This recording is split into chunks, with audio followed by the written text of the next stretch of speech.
हादसे के वक्त टाइटैनिक 41 किलोमीटर प्रति घंटे की रफ्तार से इंग्लैंड के साउथम्पटन से अमेरिका के न्यूयॉर्क की ओर बढ़ रहा था और महज 3 घंटे के अंदर 14 और 15 अप्रैल 1912 की दरमियानी रात में टाइटैनिक अटलांटिक महासागर में समा गया।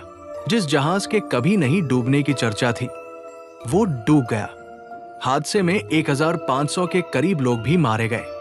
इसे 112 साल बीतने के बाद भी सबसे बड़ा समुद्री हादसा माना जाता है। हादसे की जगह से अवशेषों को सितंबर 1985 में हटाया गया था। हादसे के बाद कनाडा से 650 किलोमीटर की दूरी पर 3 मीटर की गहराई में जहाज 2 भागों में टूट गया था और दोनों हिस्से एक दूसरे से 800 मीटर दूर हो गए थे।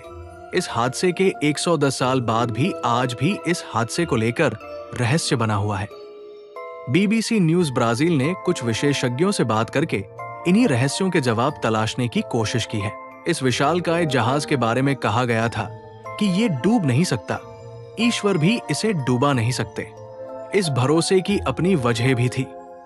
रियो डी जनेरियो की फेडरल यूनिवर्सिटी में department of naval and ocean engineering विभाग के प्रोफेसर और इंजीनियर अलेक्जेंडर द पिन्हो अल्हो ने बताया, इंजीनियरिंग के लिहाज से देखें तो ये डिजाइन के आधार पर विकसित पहला जहाज था।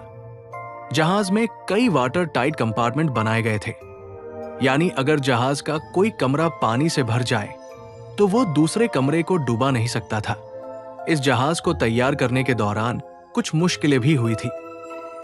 जहाज की ऊंचाई कितनी रखी जाए ताकि बिजली के तार और पानी के पाइप ठीक से काम करते रहें, इस पर काफी सोच विचार हुआ था। प्रोफेसर अल्हो के मुताबिक इस पर सोच विचार करने के बाद उन लोगों ने जहाज की ऊंचाई निर्धारित की थी। पानी भरने की स्थिति में भी उन लोगों का आकलन था कि पानी छत की ऊंचाई तक नहीं पहुंच पाएगा। उन्होंने छत पर भी सुरक्षित कंपार्टमेंट्स बनाए थे, लेकिन तब किसी ने आइसबर्ग से जोरदार टक्कर के बारे में सोचा नहीं होगा। प्रोफेसर अल्हो ने बताया, टक्कर इतनी जोरदार थी कि जहाज की मुख्य बॉडी की आधी लंबाई तक सुराख हो गया था। ऐसी परिस्थिति में पानी छत तक पहुंच गया था। जहाज में पानी पूरी तरह से भरने लगा था। ऐसी स्थिति में बचाव संभव नहीं होता है।